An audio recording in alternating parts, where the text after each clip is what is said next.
Hey, it's me again. So I'm going to continue reading from the Enneagram, the compatibility part. I'm now with type 5 and type 8, which is the one that I was most looking for because I'm either type 5 or type 8. So them together, I think it's going to give me some insights.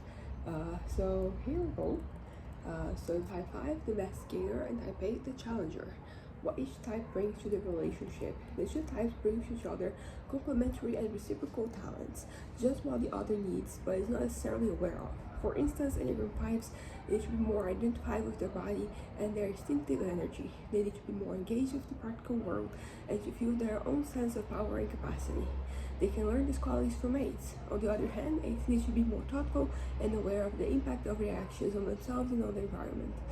They need to know more and to think of consequences more carefully before acting. Every action produces a reaction, and it's not necessarily the one that the eight wants to happen. This kind of analytic foresight is something eights can learn from fives. So yeah, let me just, as I said, they are kind of like complementary, which I guess like for somebody like me, who's either one of them or both of them, makes sense. And I don't know, I think the takeaway that I have from this is that the two parts of my brains, they kind of like help each other out. Because I do feel, although like I will say that with the whole five thing, the whole thing like needing to live in the real world, it does make me wonder whether we're talking about something, because I played my fantasies and daydreams, but they don't necessarily have to do with like investigation. I think it's investigation of some sort, like I'm creating these worlds in my head, and they are being kind of what they're kind of like what occupies me. So this makes me wonder if this like this is pretty much what they're talking about, because I think that they daydreams that they're mentioning, they're more of the sort of like inventing things as as the investigator, as they said. But like I think the practical like the practical application is pretty much the same, I guess. And I do have issues with, I guess, like thoughtfulness, but I mean, I would say they have more to do with, with, like my mental illness, neurodivergence, that type of thing. But it is, it's still, it is something to take care of, keep in mind. Besides these qualities, both fives and eights bring a common insistence on independence and no interference from others. Both types are aware of boundaries and dislike intrusion. I do relate to this. Both enjoy a good debate, and both admire someone who stands up for himself intellectually and or physically. Why did they use themselves? It makes more sense. Both types feel like misfits, so they understand each other's emotional core, often in an unspoken way. Both types need personal space, but when they find each other, they can both show a surprising degree of need and vulnerability. I mean, that's, important, right? So maybe it's the combination of these two things in my brain that allows me to be more vulnerable. Because, as I've been mentioning, in this video, I've been, last few years more prone to vulnerability. Intentionally, not unintentionally. So, both times. I mean, am I a misfit? I mean, like, I was thinking of the word misfit the other day. I mean, literally yesterday, watched this movie with this title, and then it reminded me of the TV show, that UK TV show Misfits. And I mean, I don't know if I feel like a misfit. Not anymore, but maybe it's not about how you feel, it's about how we fit in the world. Okay. So they see each other, the other person behind the defense, relating to each other's a sense of dignity and hidden vulnerabilities. Both can be stoical toward their own suffering and unhappiness, with little or no self-pity. As a couple, they can bring power and depth, action, thoughtfulness, brilliance, and brashness to the world. They are also the natural protectors and advisors of each other. They love to protect less tough fives, and fives help eights recognize the subtleties for their plans and actions. These two types can therefore band together as a coalition of power and brains, a formidable combination.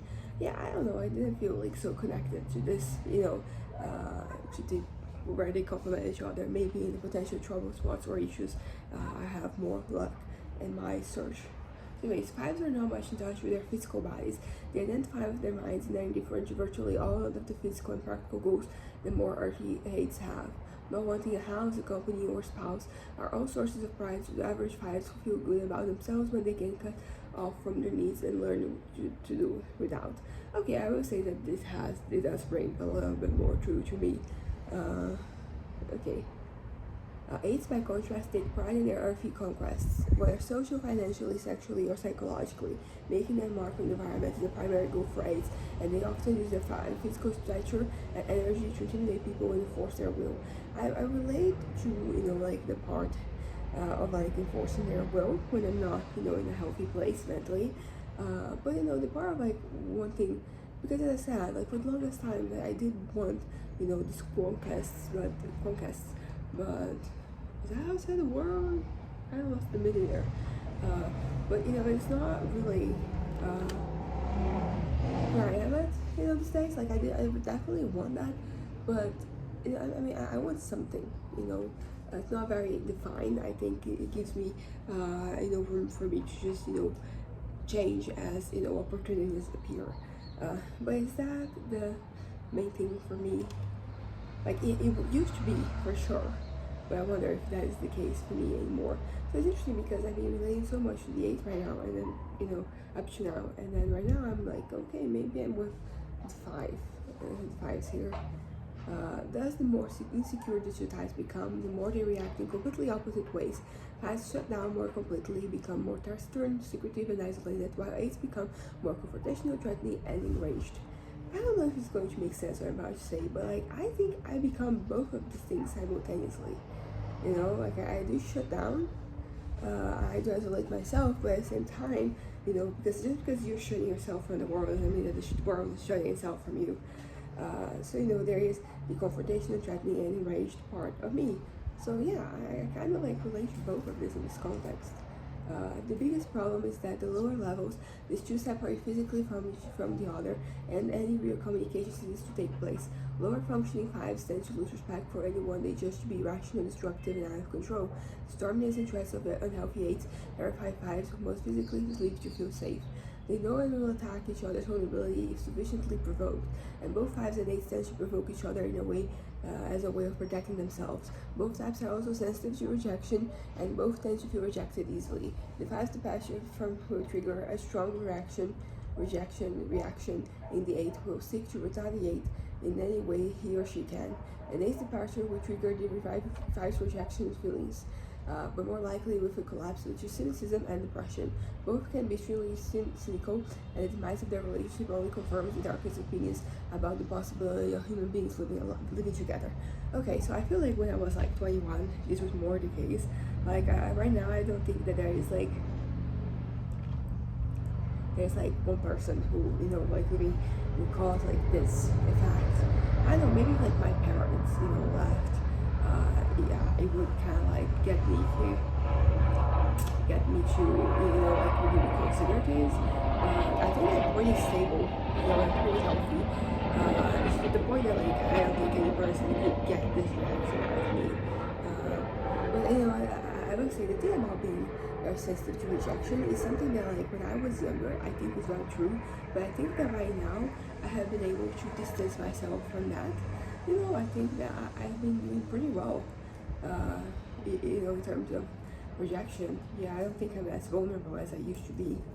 So, yeah, I think this was not as helpful as I had anticipated. But, yeah, I'm glad I read it. So now we're going to go type 8, type 6. So type 6, the loyalist, type 8, the challenger. What each type brings to the relationship, Enneagram 6s and 8s can build an extraordinarily strong, long-lasting relationship when one is, at root, a defensive view of the world. Both types feel that most people in the world are selfish and untrustworthy, and that the world is highly unpredictable. I will say that, again, when I was younger, I think I related more to this. Right now, I don't know, I think the problem is not necessarily people, it's more like the systems in place. Of course, sometimes people, they support and they help with the systems in place. And I will say that sometimes I do democracy makes me feel this type of thing sometimes. Seeing what the majority wants, it can be very disheartening. Well, yeah, One, therefore, needs to take care of oneself and one's own interests. Eights have strong allies in the ability to get up, back up from one's friends.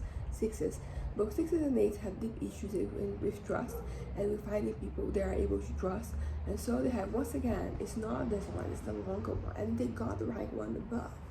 I don't know what is happening here. They could have put a little bit more thought on this website, on the writings. So they have found each other and have gone through a period of testing. Their alliance can be solid and deep. Once they have bonded with each other, both types have done to a deep level of their being, and while the relationship may change over time, they are never indifferent to each other. They both admire and try to embody strength, commitment to one's word, honor, unquestioned loyalty, responsibility, hard work, courage, the spirit of protectiveness, and fighting for the underdog. Okay, let me see which I relate to. Okay, honor, as I talked about before, it's kind of like it depends on the context. Strength, yes. Commitment towards world, yes. Unquestioned loyalty, like I don't love the unquestioned loyalty. I like questioning loyalty. You know, I can't believe, but like I need, to understand why we're doing what we're doing. Responsibility, kind of hard work, sure. Courage, the spirit of protectiveness. I don't know about that. I don't feel like protecting anything at this point in time. Once again, I think this was more true when I was younger. Fighting for the underdog, sure, yeah, that makes sense. Both are doers and enjoy being active, getting tasks accomplished, building a more safe and secure world for themselves and their loved ones. Sixes bring warmth and desire for personal connection and commitment, and certain playfulness and sensitivity. What do eights bring? Am I a warm person? That is an interesting question because I think that I can be pretty cheerful as a person, but it is kind of like a distant cheerfulness. Not a distant, but like a non-committal distant cheerfulness. I'm not committing to people or anything. So, yeah, that's that. There are also mental types, bringing skepticism, analytic thinking, and the ability to think through decisions and foresee outcomes and potential problems before acting. Sixes thus tend to act as advisors and lieutenants to eights, who tend to take the lead and provide the vision and audacity that sixes sometimes lack themselves. Eights also bring directness and decisiveness, strong wills, confidence, and a can-do spirit that is energized by adversity and a permanent chance for taking challenges. Sixes tend to look up to eights as their hero, while eights are touched by sixes' devotion and courage. Yeah, I definitely relate to the eight here. Eights are aware of their inner struggles and what it takes to overcome them. Where there is genuine affection between these two types, there may be fireworks and occasional fights, but the bond only seems to grow stronger with time. Okay, this seems to be an interesting combination. Potential trouble spots or issues. Both sixes and eights are emotional, although they tend to hide their emotions and vulnerability as best as they can. Eights do so under a veneer of toughness and bravado. Sixes under shelf defensiveness and bluster. Both tend to counteract and go on the offensive when threatened and when they feel they are being threatened. In general, eights tends to take the lead in most relationships they are in and just have the tone to make decisions. In most relationships, I'm interested to know in which relationships that is not the case.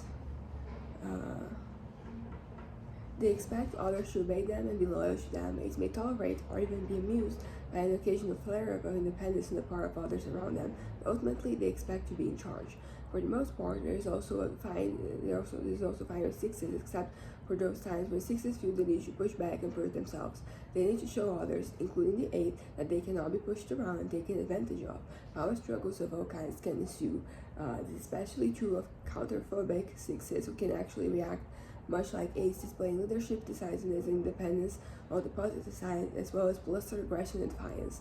Sixes who are more counterphobic tend to get into more open ties with eights until they both have determined the territory and just how far each can push the other. Okay, this doesn't sound as unhealthy as some of the other combinations. Sixes who are more openly phobic, fearful, timid, anxious, generally tend to avoid confrontations with eights. Instead, they tend to present no open threat to eights' dominance, while being covertly passive-aggressive and evasive. Eights can get into conflicts with phobic sixes by sensing their indirect questioning qualities and whether or not the six is as loyal as the eight as the 8 months. Ace may become more or less openly contemptuous of them if they feel the six is weak or vacillating. Problems in this relationship can be exacerbated by Ace's tendency to get into rages, to make threats to the six's security, and to bully or play on weaknesses. When trust and respect are formed in this relationship, constant testing from both parties bring about the end fairly quickly. So I was talking about my fantasies, and yesterday and today, one of them kind of like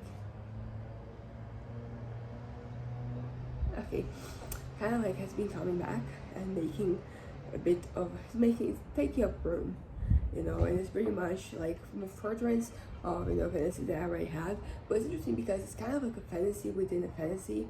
Like my latest fantasy involves me having room for like many fantasies.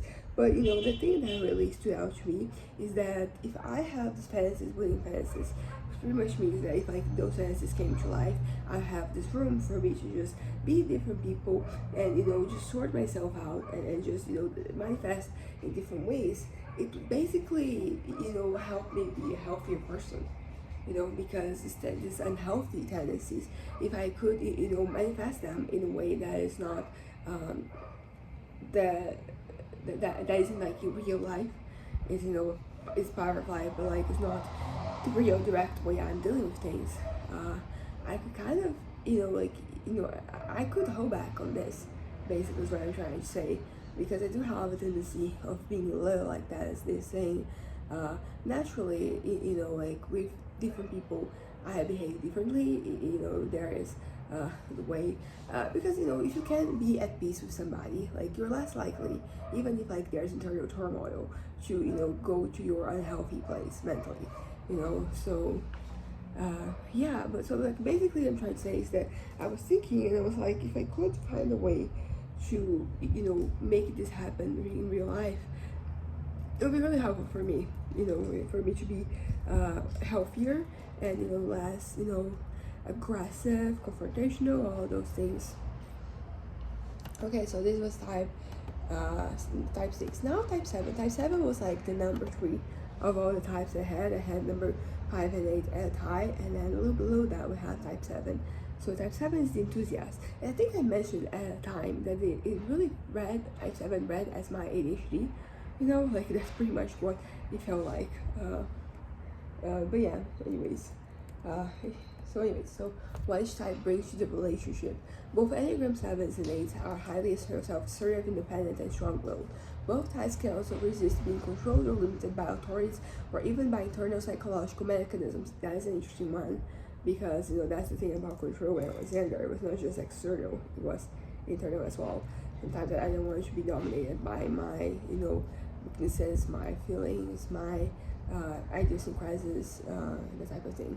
Once someone, or even some inner voice, says do not, both 7s and 8s respond with defiance and desire to push their limits, wherever they may be. I would say that, yeah, I don't respond well to being told no. And it's one of those things that I really have to work on, because, for example, in a professional context, it has created trouble for me. I've had issues with, like, my inability to just not be able to do as I'm told. So I relate to this.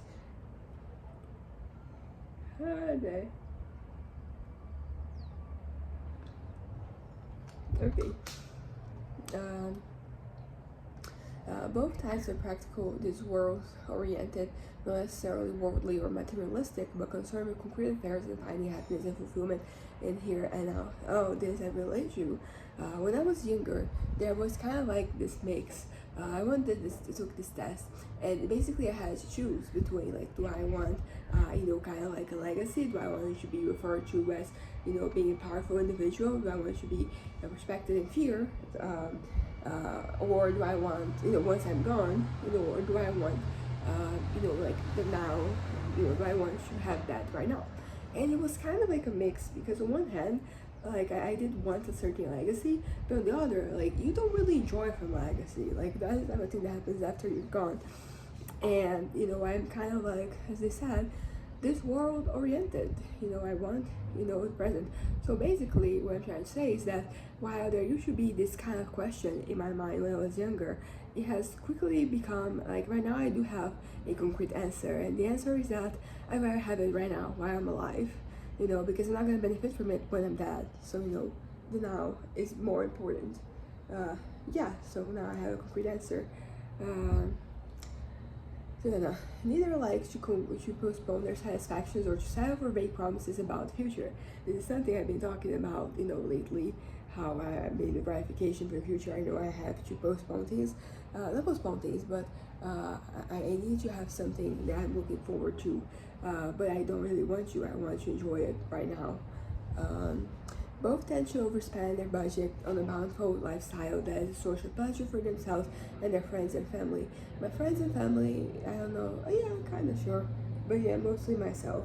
They love to entertain and offer the best there is to others as a sign of their generosity and a signal of their success and standing in the world. Okay, I don't care so much about signal of success and standing in the world, like that doesn't matter to me so much. But also like generosity, I don't really care about, you know, being held as generous. Not that I want to be seen as ungenerous, but yeah, if you, some of those things that if you think that I am not generous, it doesn't really interfere with anything.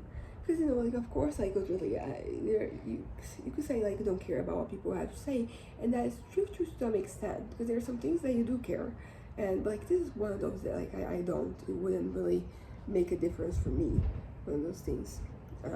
Both are high energy people and often gifted with vitality and gusto for life. That is noteworthy. Yeah, this is very much me. 7-8 couple can get tremendous amount done and are revitalized by staying active. This is an interesting point as well, except when I'm a little, you know, weak, but like that has to do with illness, you know, when I'm not. So think about when I'm like healthy and, you know, doing well. You know, keep that in mind. They are adventuresome and are willing to try new things in their relationships. Yes, I like that.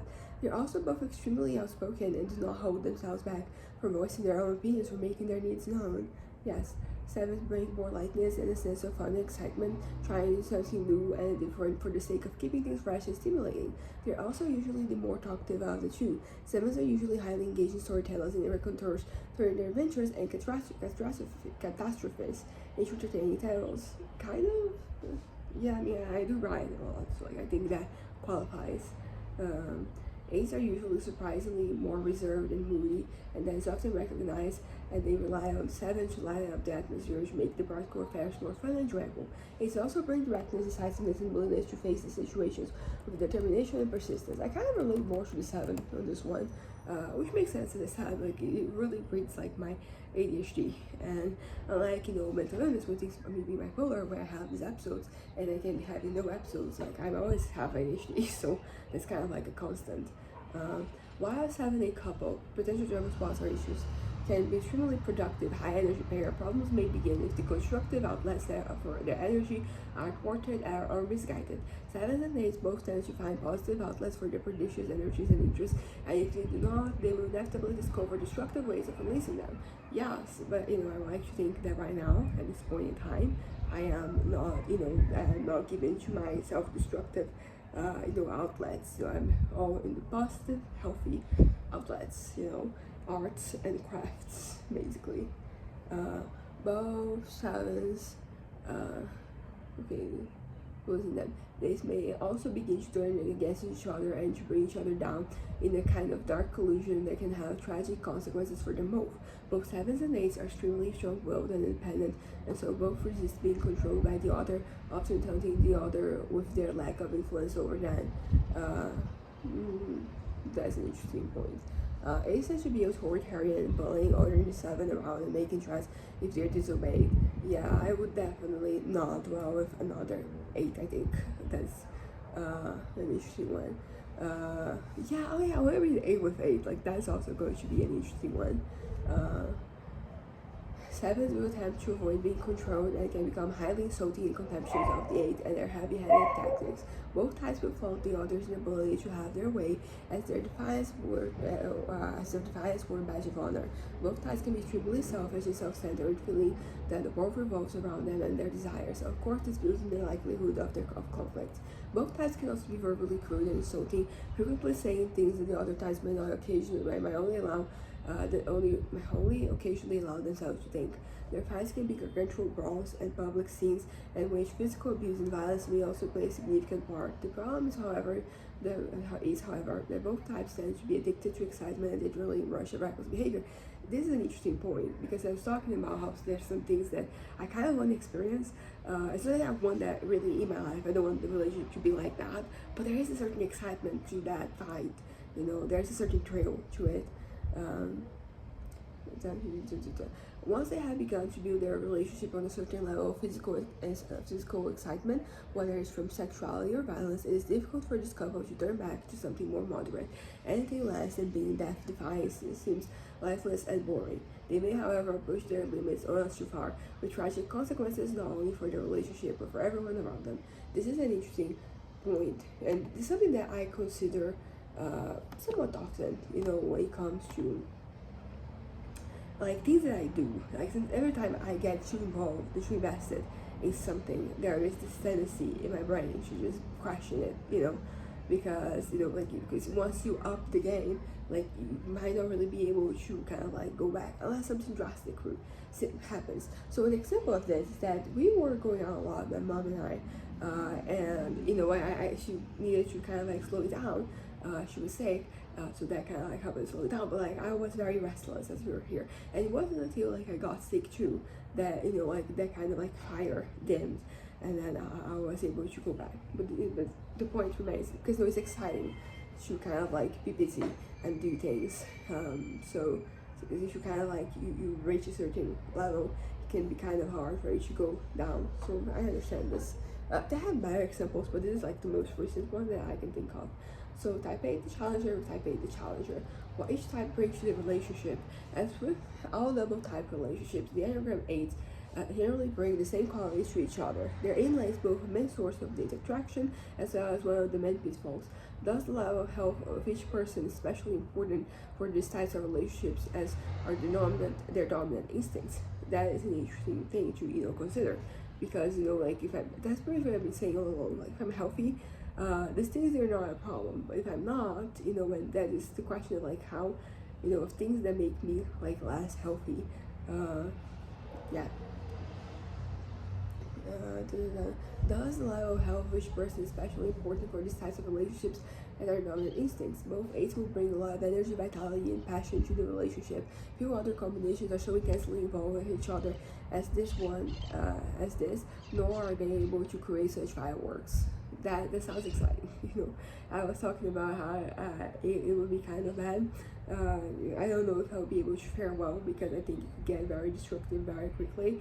But there's also the side of excitement to think of. They both have strong willpower, independent thinking, no ability to make decisions and get things done, and a desire to see results in the practical world.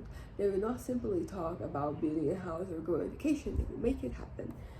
When the two are well meshed, they paradoxically both stimulate each other and relax each other at the same time. They feel that their energy has been met, and so they can relax about the other eight and turn their attention to and energy toward other interests. Two eights are also able to profoundly relax each other because they have confidence in each other. They know that they have what it takes as a team to do what needs to be done to be safe, secure, stable in their own world. The feeling is we've got it covered, rather than be marked by high energy. Quiet confidence is a hallmark of a double A couple. Energy, quiet confidence is a hallmark. Very interesting. This is because they are relieved and quietly happy to have found someone else strong who they can depend on. This also leads to profound feeling of mutual respect, direct and frequent communication, the ability to air their needs and feelings, and to settle the occasional disagreements cleanly and quickly. Double eight pairs can build a significant empire of some sort together because they feel that they have unshakable support each other. They can also be generous and open-hearted with others. This kind of reminds me, of who? I was watching House of Cards, and Frank and Claire, like, I feel like this is their vibe, like this, and now we're gonna read the potential struggles, loss, and issues, and I was so vibing with I like them together, working together, being a power couple, but also there was something interesting about them diverging into, like conflict and all that. A double A combination will be extremely volatile, with lots of ego on display. You can test and wills and more or less open jockeying for control. They can get into competitions with rivalries because real equality and sharing is difficult between a lower functioning double eight couple. Issues about being and staying in control will likely be the center of many conflicts, especially since lower functioning eights do not want to back down or be seen as weak in any way. Both will therefore struggle to dominate, at least in some area, making them for a highly reactive and conflict-ridden relationship. Both eights can have hair trigger tempers, and a certain degree of suspicion and paranoia might set in, even in regard to their partner. Tests of loyalty will come from both sides, and both will tend to the anti-emotionally and often sexually and financially as things deteriorate. Nevertheless, someone will always need to make the final decision, and unless they learn how to communicate and negotiate effectively with each other, this combination can wear each other down. Both sides tend to feel rejected unless they have the power, money, and position that would make the significant other want or need them. They may feel free or to disparage the other, justifying their aggressiveness with the attitude that they can take it. Verbal and physical rough play can get out of hand. Neither will be the first to back down in a conflict, and it's very difficult for them to apologize. This doesn't read like me. I was talking about how sometimes it feels like, there's two types, because it's about relationships. I don't care that much about relationships, to be completely honest. But this is an interesting way for me to just see how like different parts of my brain they operate with each other, and this is an interesting one because it feels like different points in time, like different parts will contrast, and like this particular like reality here is just something that I have experienced at certain points in time. Just me with myself, different sides of me, they get defensive or they feel vulnerable, and then they lash out, and then usually I lash out, it can be internal like me with myself, or it can be external, which I think is somewhat more often, and that can have really bad effects. Yeah. Nevertheless, AIDS can be surprisingly thin-skinned and easily hurt, resulting in the management of others often over seemingly trivial matters. This kind of reminds me of me when I was younger, not so much me these days. I think I'm much stronger. I think since I started 25, my brain finished developing, things have been easier, easier to do, easier to grasp. Further, two eights can also find that they tend to take up a lot of space and therefore to need a lot of room with each other. They may find it worthwhile to declare certain parts of the house to similar territory off limits to the other. In outright battles, in short, there is often too much bluntness and pushing each other around, which can escalate into outright battles. Power struggles become occasions for revenge by the other who feels aggrieved, and they may simply take turns hurting each other as they continue to wear each other down until the final straw has been reached. This reminds me of the 700 couple, which is a couple that I did mention that makes me kind of like, what, I kind of see what I guys have, see marriage, Frank and Claire. Okay, type 8 type 9. Type 8 is a challenger, type 9 is the peacemaker. Kind of, little the complementary and in the opposition here.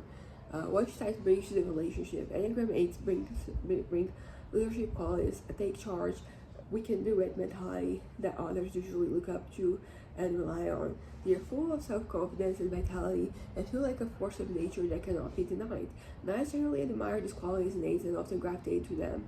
Nines typically tend to live vicariously through the positive qualities of the other, and eights like to have people around who are impressed and stimulated by the eight's leadership, vitality, and brashness. Nines generally admire the eight's ability to make things happen and to fearlessly take on challenges. And also, this is making me think of talking about the test that I did, and I was thinking about, like, hypothetically, if I were to be aligned with somebody else, would I want somebody from like the same class or somebody from a different group of people? And it's interesting because like a part of me, like, I think that an affair with somebody who's in the same group would be interesting. That would be kind of like this thing going. But if I want a relationship, it'd be something different. I feel like this is the vibe I'm getting here, how they complement each other. So there's that. On the other hand, nines bring a sense of calm and stability that eights find soothing and necessary for their well-being, and they also bring to eights a feeling of quiet pride in the eight's bravado and more assertive qualities, encouraging eights to continue in their take charge style. Even healthy eights spend a lot of time overcoming obstacles and adversities. They are fighters trying to survive and make their own mark on the world.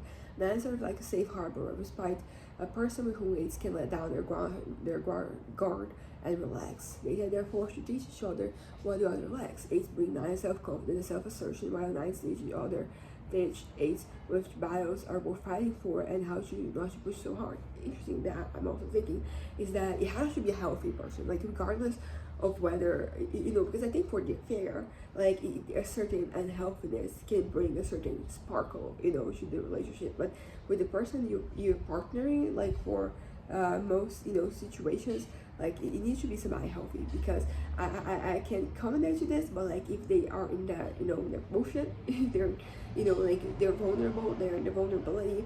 I can't keep posting people, basically. That's what I'm trying to say. Like I need to have a little willpower. Okay, so the 8-9 couple is thus like fire and water, an active force and a receptive force. There has an archetypal feeling about it. The roles are well defined, with each playing a parenting role towards the others. One is usually the daddy, while the other is the mommy, although this does not go along gender lines as might be expected. Both have powerful drives and strong willpower, both like comfort and simplicity. Both want to create a safe retreat from the world. When these forces are and their talents are harnessed together after the same goal, this pair can be dynamic and powerful, but also comfortable and receptive at the same time. See, this feels comfortable. That's what I'm getting. But like for the fair, like you need something a little more explosive. So I think you could have, like an healthy, you could have a healthy person for an affair, but not for your partner, like your or partners. Potential trouble spots or issues. One of the main problem areas for people with this combination is that they deteriorate their defenses go in opposite directions. 8 tend to push harder, while 9 tend to increasingly shut down. It's kind of similar to 5, I think. 9s can become responsive or more energetically pushing away the 8 as a defense. 8s become more aggressive and belligerent, demanding that their energy be met. 9s respond by not responding. They go on an emotional strike and may begin to react passive-aggressively, sabotaging the 8's activities in various ways. This causes 8s to escalate, berating and threatening the 9, or else to encourage 8s to react passive-aggressively. Eventually, 8s tend to lose interest in 9s, feeling that they're too obstructionistic to them and their plans. Whenever 8s want to do something exciting, 9s respond with why bother, or its equivalent. 8s can only feel thwarted in their vision, but they also feel that one of their core strengths is being undermined or rejected. On the other hand, 9s can begin to see lower functioning 8s as too bossy and controlling, selfish and wanting everything to be their way. 9s think that they want someone to be in charge and to direct things, but when 8s start directing them, they rebel and become stubborn. 8s think 9s are blank slates who could be molded to their needs, and they get surprised by the depth and power of the 9 stubbornness. Interesting. The relationship of like this could be an interesting affair as well, kind of like this unhealthy. Maybe, I'm not saying the affair has to be unhealthy, but that is kind of like the conflict that you don't want on your daily life, but you do want to live. Hint of, every once in a while. The relationship of the founders on rage, whether expressed openly or covertly. 9s often feel the 8s are too openly aggressive and harsh with others in order to maintain their dominance. They may begin to take sides to protect their children or others who are vulnerable to what they see as the hardness and potential violence of 8s. At this worst, this archetypal elemental combination can deteriorate into this domestic battlefield with frequent verbal and physical abuse. There's a lot of violence happening, in these situations. But yeah, so this was compatibility, and then the next one is going to be method identifying, which is going to be an interesting one, because I want to see the 5 and the 8 to see, like what exactly am I getting, but also like the 7 and the 8, like the 4 and the 8, because those are the ones that are kind of like closer to me. But yeah, but that was an interesting read. It's very stimulating for like my writing projects, whether it's like actually writing or it's something like acting or whatever, performing. The performances, like it gives me ideas, and as I'm saying, some of these things even seem to be kind of like interesting, and I think it's because of what they mentioned, the energy. There is like a certain back and forth, and that can be very stimulating, can be very fun, can be very thrilling. Maybe not fun, but like it is thrilling. So there's that. So anyways, bye.